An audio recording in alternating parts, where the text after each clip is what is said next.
இப்போ என்ன ஆயிருக்குன்னா, இப்போ இந்த ஆப் மேலே ஒருத்தர் வழக்கு தொடர்ந்திருக்காரு.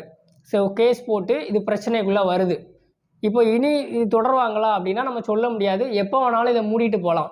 ஸோ மூடிட்டு போகிறாங்க, க்ளோஸ் பண்ணிட்டு போகிறாங்க அப்படின்னா, இப்போ ஏற்கனவே காசை போட்டு அதை எடுத்துட்டேன் அப்படின்னு சொல்கிறவங்களுக்கு காசு வந்துட்டு அவங்களுக்கு காசு பெருசாக லாஸ் இல்லை.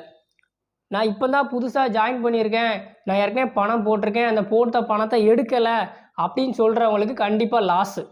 ஆனால் நான் ஏற்கனவே பணத்தை எடுத்துட்டேன், எனக்கு ஒரு பிரச்சனையும் இல்லை அப்படின்னு சொல்கிறவங்களுக்கு என்னென்னா, அவங்களுக்கு கீழே அவங்க எத்தனை பேரை ரெக்கமெண்ட் பண்ணாங்களோ, ஸோ அவங்க எல்லாருக்குமே இவங்க ரெஸ்பான்ஸ் பண்ணுற மாதிரி இருக்கும்.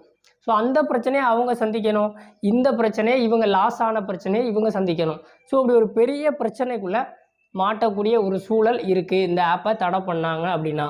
ஸோ இப்போதைக்கு தடை பண்ணியிருக்காங்களா அப்படின்னா இன்னும் தடை பண்ணலை, இன்னும் ரன்னிங்கில் தான் இருக்குது, பல பேர் பயன்படுத்திகிட்டு இருக்காங்க.